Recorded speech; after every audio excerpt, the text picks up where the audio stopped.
The text message was waiting for me like a punch to the gut when I pulled into my own driveway after 18 months overseas. My hands were still shaking from the turbulence on the military transport, and here was my loving wife, Julia, welcoming me home with all the warmth of a morgue attendant. "I've changed the locks. The kids don't need you anymore. Move on." I sat in my battered Ford pickup, staring at the house I'd been dreaming about for the last year and a half. The lawn was pristine now. Someone had been taking care of it. Someone who wasn't me. The shutters had been painted a cheerful yellow that I'd never agreed to. Even the mailbox looked different, like it belonged to strangers.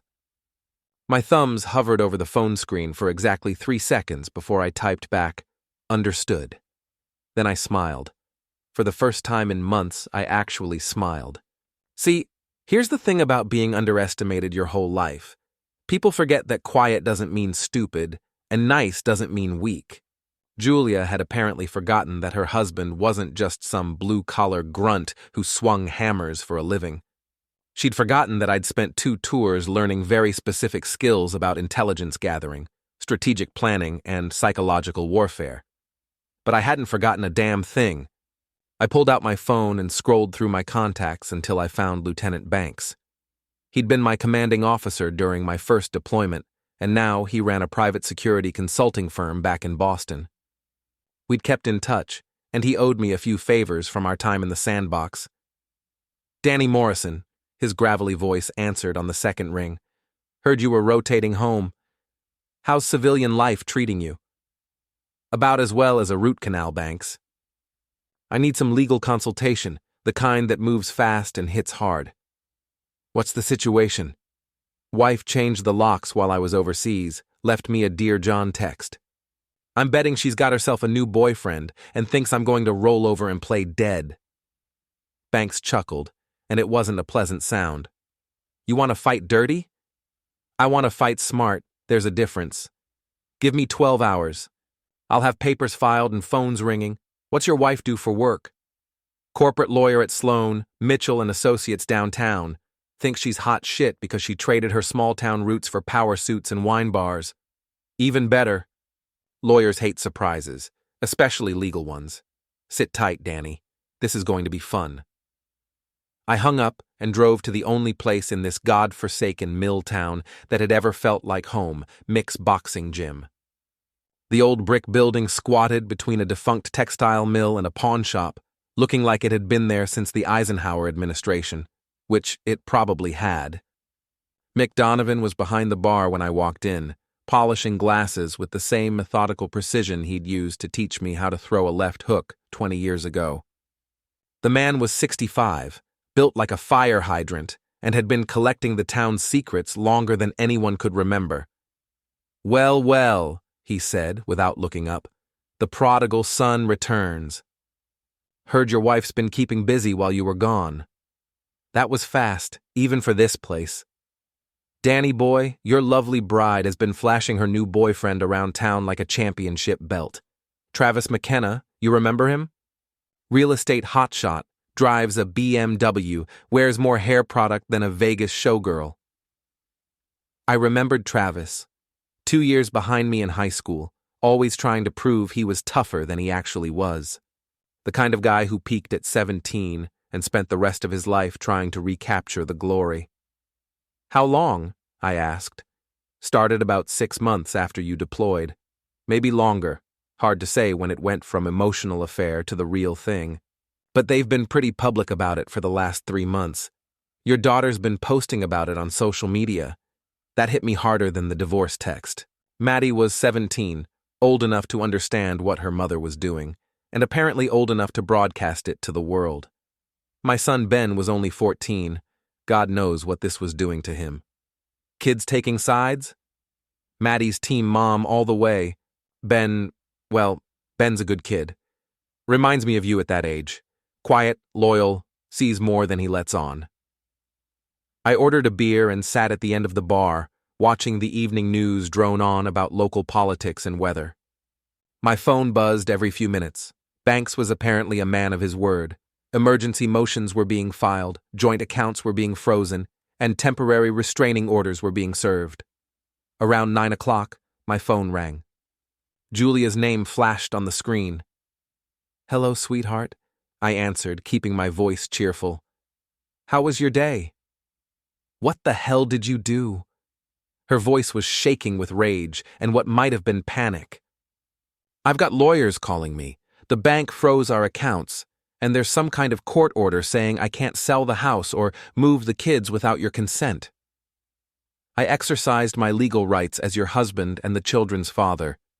Seemed like the responsible thing to do, considering you changed the locks on our family home without notice. Danny, we need to talk. This doesn't have to get ugly." "Oh, honey," I said, taking a long sip of my beer. "It's already ugly. You made sure of that when you decided to redecorate our marriage while I was overseas. But don't worry, we'll definitely talk. Real soon." I hung up and turned to Mick. "You still got that apartment upstairs? It's yours for as long as you need it. But Danny, be careful. This town loves its gossip, but it doesn't love its drama. You start a war, everyone's going to pick sides." "Good," I said. I've always preferred honest enemies to fake friends. The next morning, I started my reconnaissance mission with coffee and a breakfast sandwich from Murphy's Diner. The place hadn't changed since high school. Same cracked vinyl booths, same grease-stained menu, same collection of local characters nursing hangovers and grievances. Mrs.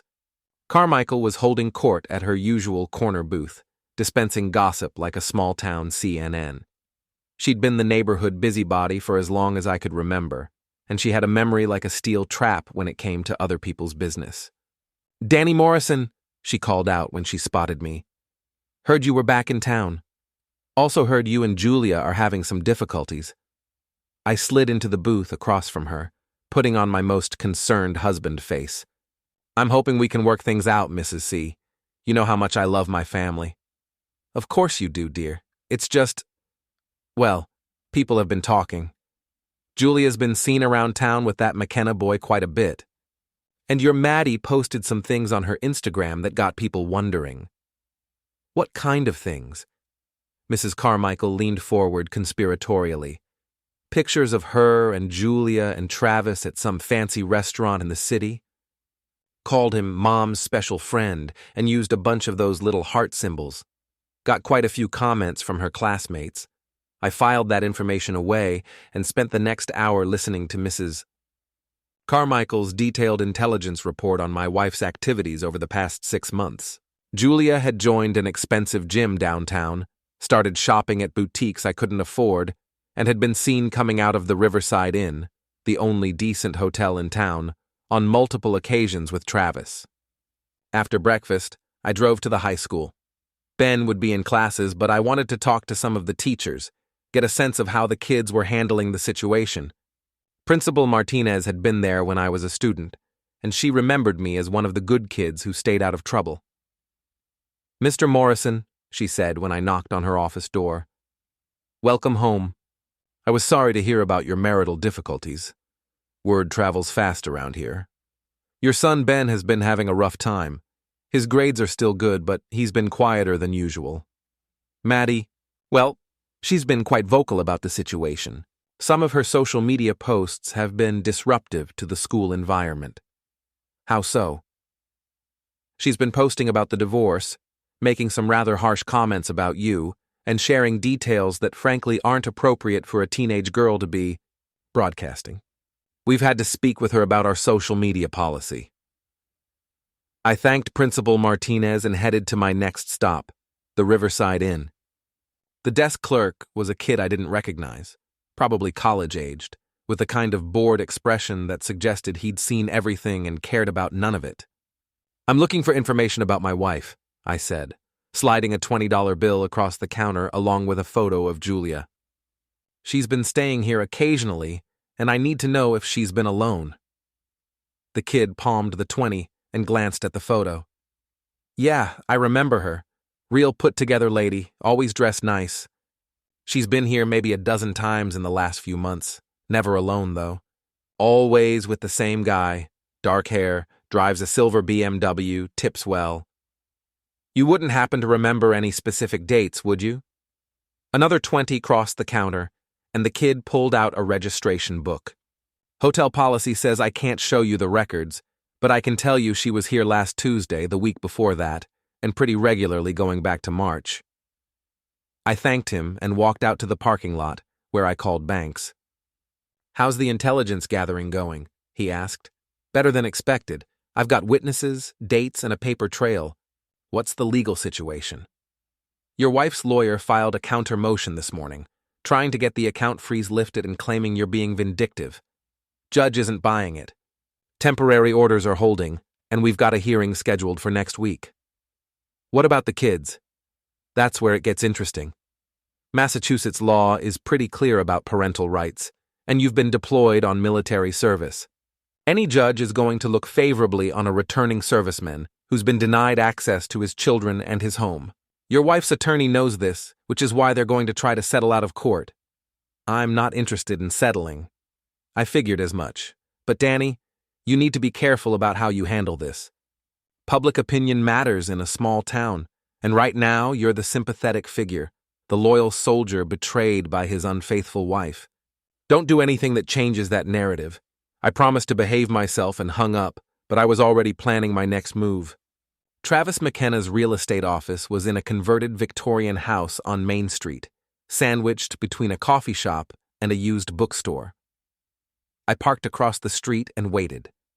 At 12:30, Travis emerged for lunch, looking exactly like Mick had described him. Expensive suit, perfect hair, the kind of confident swagger that comes from never having been truly challenged. He walked 2 blocks to Antonella's, the Italian place that catered to the town's professional class. I followed him inside and took a table where I could observe without being obvious. Travis was meeting with an older couple, probably clients, and he was laying on the charm thick. Lots of hand gestures, lots of smiles, lots of promises about property values and investment opportunities. After 45 minutes, the couple left, and Travis was alone with his phone. I watched him text someone, probably Julia, and then scroll through what looked like social media. He was smiling at whatever he was seeing, the kind of self-satisfied expression that made me want to introduce his face to my fist. But that would have to wait. I had more intelligence to gather first. That afternoon, I drove to Ben's school and waited in the pickup line. When he came out and saw me, his whole face lit up in a way that made my chest tight. "Dad!" He ran to the truck and climbed in, throwing his arms around me in a hug that lasted longer than usual. "I knew you'd come back."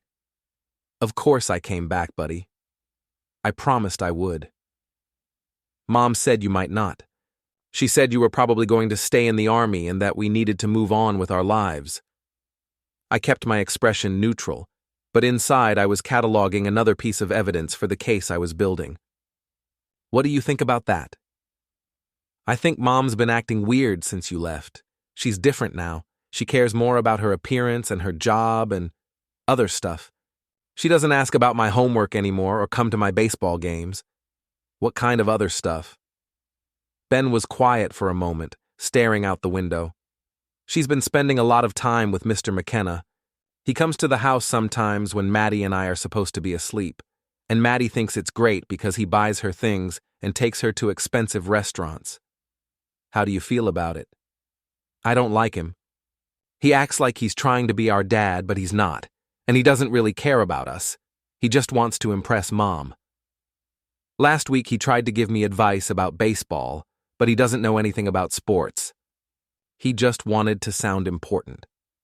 I dropped Ben off at home, my home, even if I couldn't get inside, and watched him walk to the front door. Julia's car wasn't in the driveway, but I could see lights on inside. Probably Maddie getting ready to post more family drama on social media. My phone buzzed with a text from an unknown number. "We need to talk. Meet me at Fitness First Gym tomorrow at 7 p.m. Come alone. S." I stared at the message for a long moment, trying to figure out who S might be. Then it hit me. Sasha Brennan, Julia's best friend and workout partner. She managed the upscale gym where Julia had been spending so much time and money. This was getting interesting.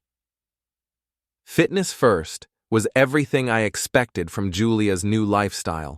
All chrome and mirrors and people in designer workout clothes who looked like they'd never done a day of real labor in their lives. The membership fee was probably more than I used to make in a month, back when I was just swinging hammers and trying to build a contracting business. Sasha Brennan was waiting for me in the juice bar, looking like she'd stepped out of a fitness magazine. She'd been Julia's friend since college, and I'd never particularly liked her. Too much ambition, too much manipulation, too much interest in other people's business. "Danny," she said, standing up to give me a hug that felt about as genuine as a politician's campaign promise. "I'm so sorry about everything that's happening." "Are you?" I sat down across from her, studying her face. "Because from what I hear, you've been pretty supportive of Julia's new relationship. It's complicated." Sasha glanced around the juice bar, making sure we weren't being overheard. "Look, I know how this looks, but there are things you don't understand about what's been going on. Then explain them to me." She leaned forward, lowering her voice. "Julia didn't plan this. The thing with Travis, it just happened. She was lonely, you were gone, and he was available, persistent. He pursued her for months before she finally gave in. And you encouraged her. I encouraged her to be honest with herself about what she wanted. Your marriage was already in trouble before you deployed, Danny. You know that." I did know that, actually.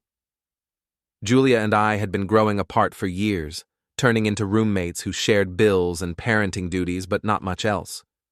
The military deployment had been as much about escaping our problems as it was about serving my country. "So, what do you want from me, Sasha?" "Why the secret meeting?" "Because I think you deserve to know the whole truth before this gets even uglier." She pulled out her phone and showed me a series of text messages. "Travis isn't just some guy who happened to fall for your wife.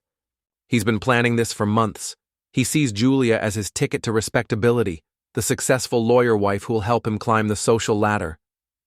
I scrolled through the messages, feeling my anger build with each one.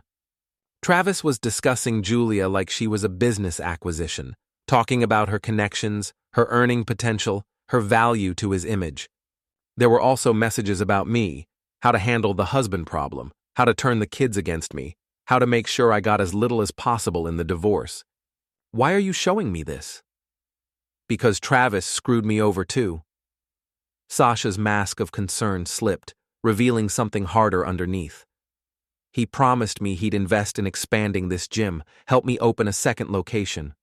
But now that he's got Julia, he's backing out. Says he needs to focus on his relationship and can't take on new business ventures." So this wasn't about friendship or loyalty. It was about revenge. Sasha wanted Travis to pay for breaking his promises to her, and she was willing to use me to make that happen. "What do you want me to do with this information?" "That's up to you. But Danny, if you're planning something, be smart about it. Travis has connections in this town, and Julia's not the same woman you married. She's harder now, more ambitious. She won't hesitate to destroy you if she thinks you're a threat to her new life." I thanked Sasha for the intelligence and left the gym, my mind racing. The text messages were useful, but I didn't trust her motives. She was playing her own game, and I needed to be careful not to become another one of her pawns. The next morning, I got a call from Banks with an update on the legal situation. "Your wife's attorney wants to meet," he said. "They're proposing a settlement. You get the house, she gets her retirement accounts and primary custody of the kids. You'd have standard visitation rights and wouldn't have to pay alimony." "What about child support?" "You'd pay, but it would be calculated on your actual income, not some inflated number they might try to claim in court." "And if I don't accept?" "Then we go to trial, and it gets expensive and ugly for everyone involved." "But Danny, I've got to ask, what's your endgame here? Because if it's just about the money and the kids, this is actually a pretty good deal." My endgame wasn't about money or custody, though those things mattered. My endgame was about consequences. Julia and Travis thought they could destroy my life and walk away clean, with nothing more than some paperwork and a few awkward encounters at school events. They were wrong. Tell them I need time to consider the offer, I said. And banks? Start digging into Travis McKenna's business dealings. Real estate guys like him always cut corners somewhere. That afternoon, I drove to Maddie's school to pick her up. She was waiting with a group of friends, all of them looking at their phones and giggling about something. When she saw my truck, her expression changed from amusement to embarrassment. "Dad, what are you doing here?" she asked as she climbed into the passenger seat. "Picking up my daughter." "Is that a problem?" "It's just, everyone's been talking about you and Mom, and it's really embarrassing. Can't you just sign the papers and let us move on with our lives?" I pulled out of the school parking lot and headed toward downtown. "Is that what you want, Maddie? For me to just disappear? I want things to go back to normal.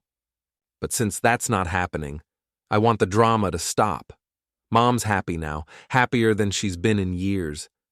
Travis makes her laugh and takes us to nice places and treats her like she's special. And what about Ben? Is he happy too?" Maddie shrugged. "Ben's always been a daddy's boy. He'll get over it." I dropped her off at home and sat in my truck for a few minutes, watching her walk up to the front door. She was 17, old enough to have opinions about her parents' marriage, but young enough to be seduced by expensive dinners and shopping trips. Travis was smart. He was buying her loyalty with experiences she'd never had before. But he'd made one crucial mistake. He'd underestimated Ben, and he'd underestimated me. That evening, I met Mick at his gym for a workout and a strategy session. The place was empty except for a few regulars hitting the heavy bags, and we had the back office to ourselves. "So, what's the plan?" Mick asked, handing me a beer from the mini fridge he kept behind his desk. "I'm going to give them exactly what they want," I said. "Julia wants her new life with Travis. She can have it. Maddie wants to be part of their perfect little family. No problem. But they're going to pay the full price for it." "Meaning?" "Meaning I'm going to make sure everyone in this town knows exactly what kind of people they really are. Julia wants to be seen as the successful, sophisticated lawyer who outgrew her blue-collar husband? Fine. But she's also going to be known as the woman who cheated on her husband while he was overseas serving his country." Mick nodded approvingly. Public opinion is a powerful weapon in a place like this. "And Travis wants to be the big-shot real estate developer who stole another man's wife? He can have that reputation too. Right alongside whatever else I find when I start digging into his business practices. What about the kids? Ben will be fine. He's got a good head on his shoulders, and he'll see through Travis's act eventually. As for Maddie, I took a long drink of my beer. She's old enough to make her own choices.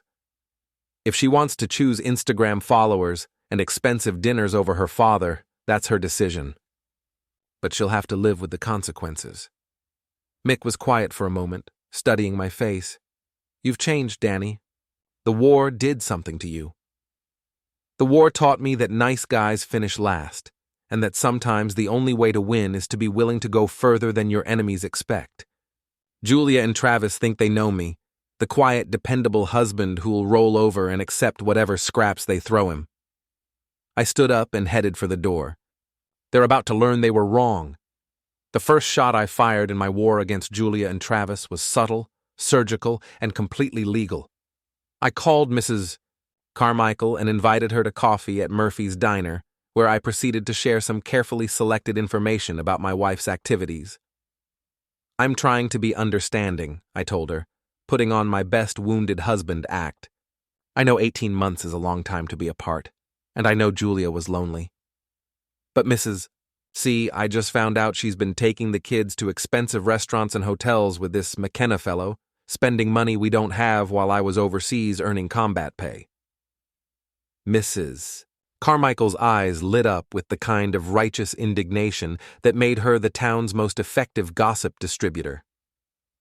"That poor boy Ben mentioned something about fancy dinners when I saw him at the grocery store. I thought it was odd, given your family's, well, your more modest circumstances. The thing is, I don't mind Julia moving on. If she's happier with someone else, then maybe divorce is the right answer. But I do mind her using my children as props in her new relationship, and I mind her spending money we need for Ben's college fund on impressing her boyfriend.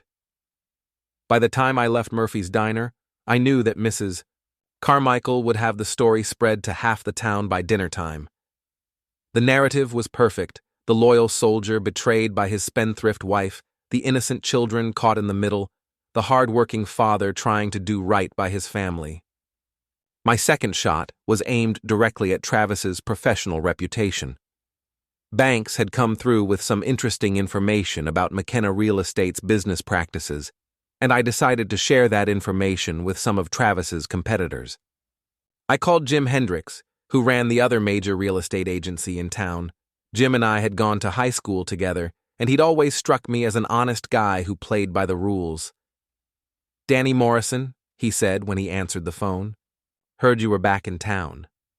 Sorry about the situation with Julia." "Thanks, Jim. Actually, that's kind of why I'm calling. I've been looking into Travis McKenna's business dealings, and I found some things that might interest you." I told him about the property flipping scheme Travis had been running, buying houses from elderly residents at below-market prices by pressuring them to sell quickly, then turning around and reselling them for huge profits. I also mentioned the building code violations banks had uncovered at several of Travis's rental properties. Jesus, Danny. If this is true, McKenna could lose his license. It's true. I've got documentation. The question is, what are you going to do about it? Jim promised to look into the matter, and I knew he would. Guys like Jim Hendricks took professional ethics seriously, and they didn't appreciate competitors who gave the industry a bad name. My third shot was the most personal. I drove to Ben's baseball practice and had a conversation with Coach Martinez about my son's recent struggles. "He's been distracted," the coach told me. "His batting average is down and he's making errors he wouldn't normally make. I think the divorce is affecting his concentration." "It's not just the divorce," I said. "It's the way it's being handled. Julia's boyfriend has been trying to insert himself into Ben's life, giving him advice about baseball and school, acting like he's going to replace me. Ben's confused and angry, and he doesn't know how to express it." Coach Martinez nodded sympathetically. "Divorce is hard on kids. But Ben's a good boy. He'll get through this." "I hope so. I just wish Julia would put the kid's needs ahead of her own desires, but I guess that's too much to ask." After practice, I took Ben out for ice cream and let him talk about what was really bothering him. "Travis keeps trying to be my friend," Ben said, stirring his chocolate sundae absently. "He asks me about school and baseball and wants to know about my friends. But it feels fake, you know? Like he's just going through the motions because he thinks that's what Mom wants to see." "How does that make you feel?" "Angry and sad. Because Mom acts like Travis caring about us proves that he's a good guy. But I don't think he really cares. I think he just wants Mom to think he cares." "What about Maddie? How's she handling everything?" Ben shrugged. "Maddie likes the attention.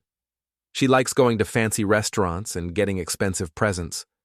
And she likes having something to post about on social media. But sometimes I catch her crying in her room when she thinks no one's looking." That night, I called Julia's office and left a message with her secretary, requesting a meeting to discuss the divorce settlement. I knew she'd be curious about what I wanted to say, and I was counting on her arrogance to make her agree to see me. She called back the next morning, her voice carefully professional. "Danny, I got your message. I think it's good that you want to discuss the settlement terms. Can you come to my office this afternoon?" "Actually, I was hoping we could meet somewhere more private. This is about our family, not just legal paperwork." "How about the Riverside Inn? They have a nice restaurant, and we can talk without interruptions." There was a pause, and I could practically hear her calculating the risks and benefits of meeting me at the same hotel where she'd been conducting her affair. But her curiosity won out, just as I'd expected. "Fine." 5 o'clock in the restaurant. I arrived at the Riverside Inn 15 minutes early and chose a table where I could see the entire dining room. Julia walked in at exactly 5 o'clock, looking every inch the successful attorney in her tailored suit and perfect makeup. She'd always been attractive, but there was something different about her now, a hardness around her eyes, a calculating quality that hadn't been there when we first got married. "You look good," I said as she sat down. "The single life agrees with you." "I'm not single yet," she replied, but there was no warmth in her voice. "What did you want to discuss?" "I wanted to understand why you did it this way. The affair, the secret meetings, the lies to the kids. If you were unhappy in our marriage, why didn't you just ask for a divorce before I deployed?" Julia signaled the waitress for a glass of wine before answering, because I didn't know what I wanted then. I thought maybe the deployment would give us both time to figure things out, maybe save our marriage. But instead you figured out that you wanted Travis McKenna. I figured out that I wanted more than what we had. More excitement, more passion, more possibility. Travis makes me feel alive in a way I haven't felt in years. And what about the kids? Did you consider how your choices would affect them? Of course I did. But Danny, kids are resilient. They adapt. And honestly, they'll be better off with Travis as a stepfather than they were with you as a distant, emotionally unavailable father. That stung, partly because there was some truth to it. I had been distant, especially in the last few years of our marriage. But I'd been trying to hold together a failing business, dealing with financial stress, and preparing for a deployment that would take me away from my family for over a year. "So that's it?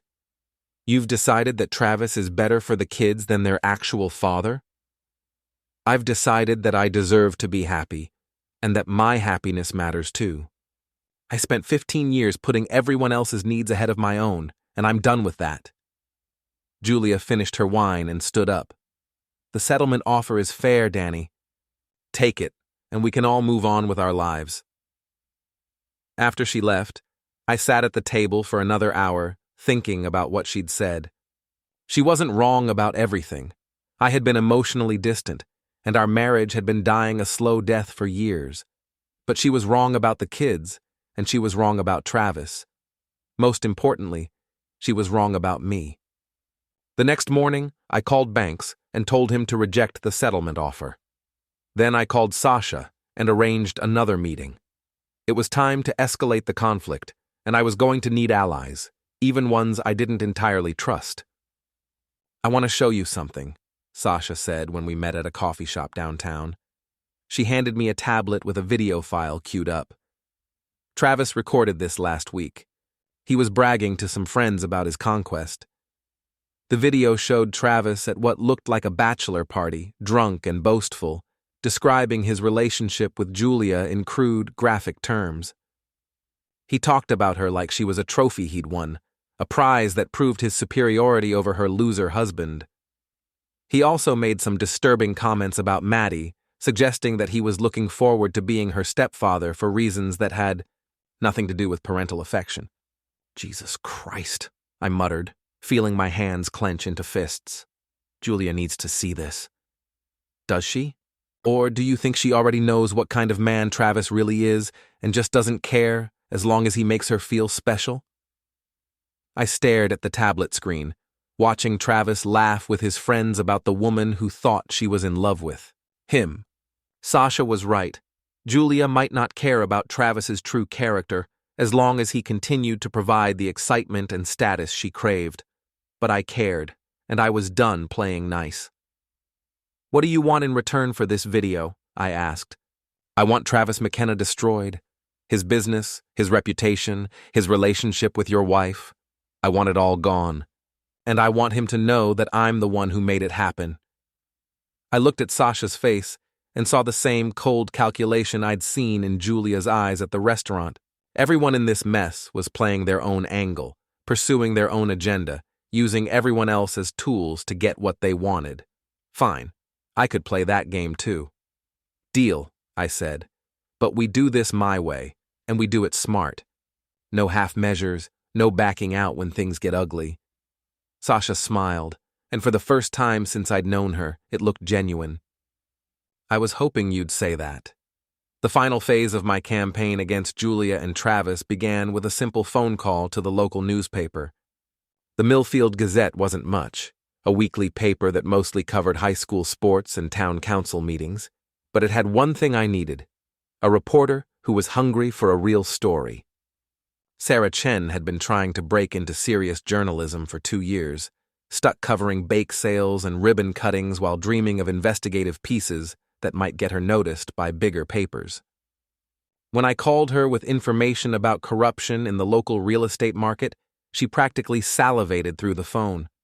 I have documentation of illegal business practices, building code violations, and elder abuse, I told her. But I need a reporter who's willing to dig deep and ask hard questions. What kind of documentation? Property records showing below-market purchases from elderly residents, inspection reports that were falsified or ignored, rental properties with serious safety violations that were never addressed. The kind of stuff that could put someone in prison if the right prosecutor decided to pursue it. Sarah agreed to meet me that afternoon, and I spent the morning organizing the evidence Banks had gathered. Travis McKenna was about to discover that his sloppy business practices had consequences. While I was preparing for war with Travis, I was also dealing with the home front. Ben had been staying with me at Mick's apartment most evenings, doing his homework at the kitchen table while I planned my next moves. He was handling the divorce better than I'd expected, but I could see the strain in his face. "Dad," he said one evening while we were eating takeout Chinese food, "are you and Mom ever going to stop fighting?" "Probably not, buddy.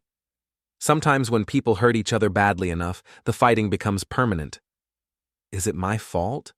Or Maddie's?" I put down my chopsticks and looked at my son, really looked at him. He was 14 years old, caught between two parents who were tearing each other apart, trying to make sense of adult emotions and motivations that he was too young to understand.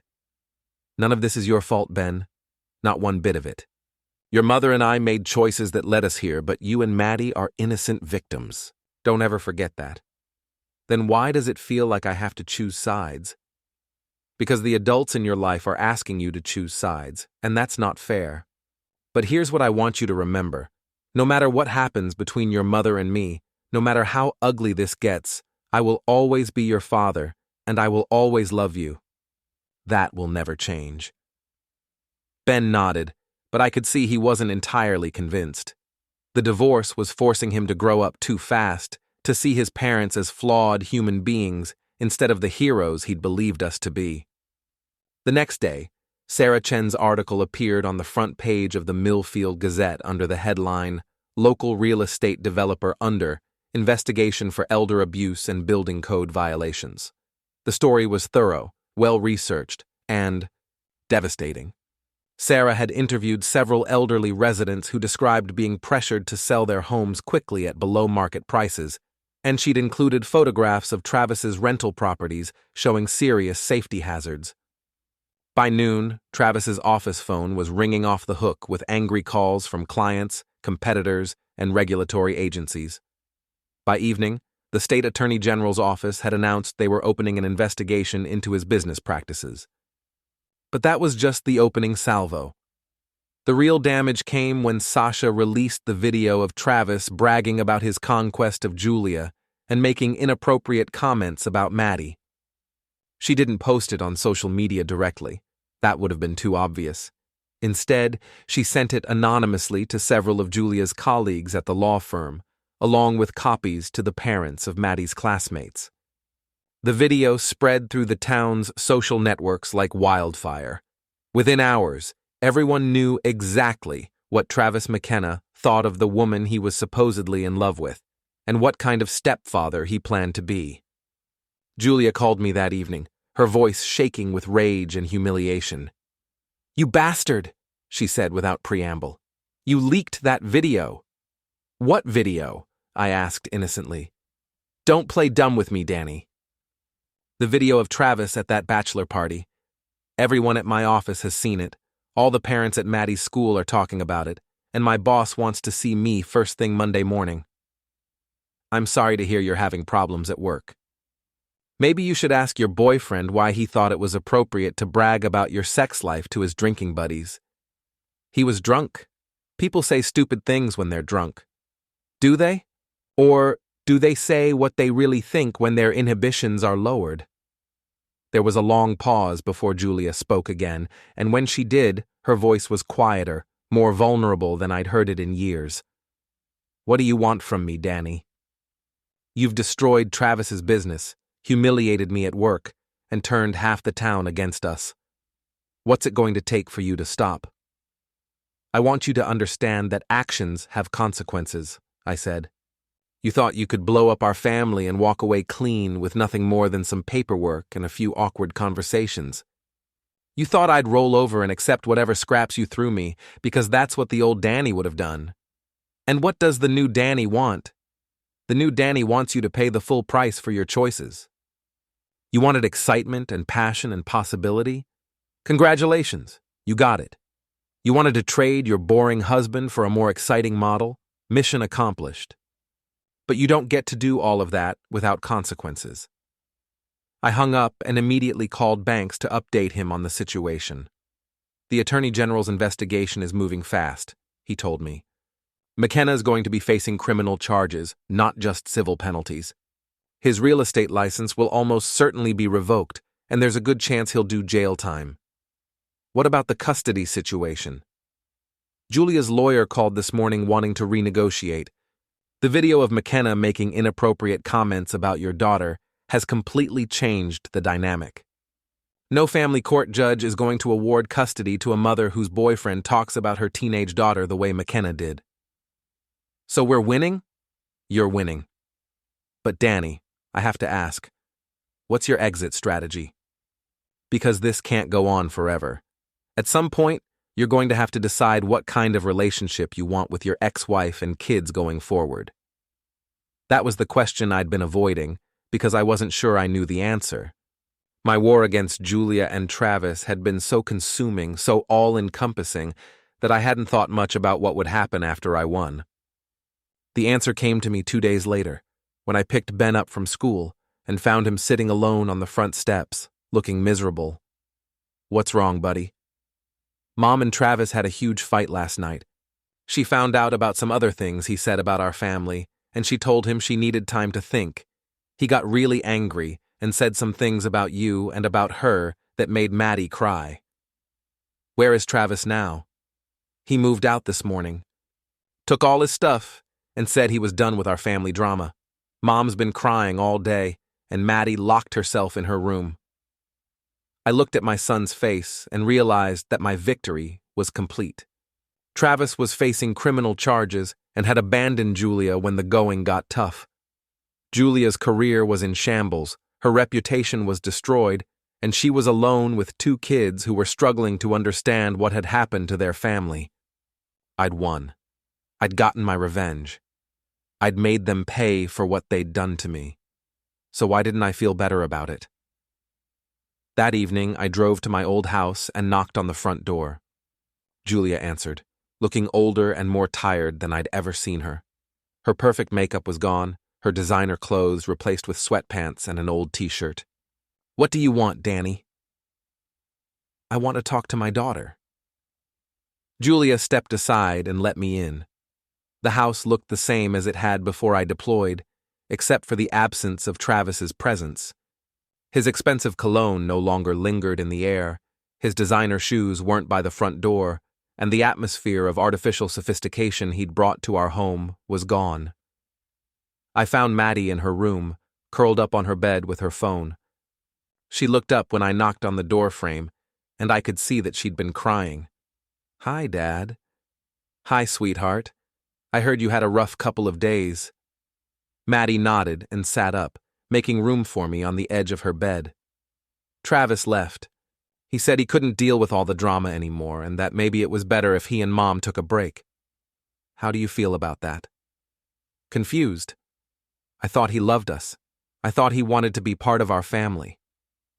But when things got hard, he just left.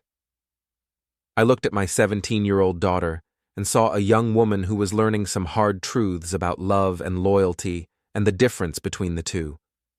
I'm sorry you're hurting, Maddie. I know you cared about Travis. Did you do it? Did you make all those bad things happen to him? I could have lied. I could have played innocent and let her believe that Travis's downfall was just a coincidence. But she deserved better than that. Yes, I said. I did. Why? Because he hurt our family, and because I wanted him to face consequences for his actions. But mostly because I was angry, and I wanted revenge. Maddie was quiet for a long moment, processing what I'd told her. Do you feel better now? That was the question I'd been asking myself all day. No, I said. I don't. We sat together in silence for a while, father and daughter, both of us trying to figure out how to move forward from the wreckage of our family. Finally, Maddie spoke again. Dad? I'm sorry about the things I posted on social media. I was angry at you for leaving, and I thought Travis was going to make everything better. I was wrong. You were 17 years old and caught in the middle of your parents' marriage falling apart. You don't have anything to apologize for. Yes, I do. I chose sides when I should have stayed neutral. I said things about you that weren't true because I was hurt and confused. And I'm sorry. I hugged my daughter for the first time in months, and for the first time since I'd started my war against Julia and Travis, I felt like maybe I'd accomplished something worthwhile. But it was too late to stop what I'd set in motion. The next morning brought news that Travis had been arrested on charges of elder abuse and fraud. Julia's law firm had placed her on administrative leave pending an internal investigation. And the whole town was still buzzing with gossip about the video and the scandal. I'd wanted them to pay for what they'd done to me, and they had paid. The question now was whether the price had been worth it, and whether any of us would be able to rebuild our lives from the ashes of our mutual destruction. Standing in my old kitchen, looking at my broken family, I realized that revenge was a lot like war. Even when you win, everybody loses.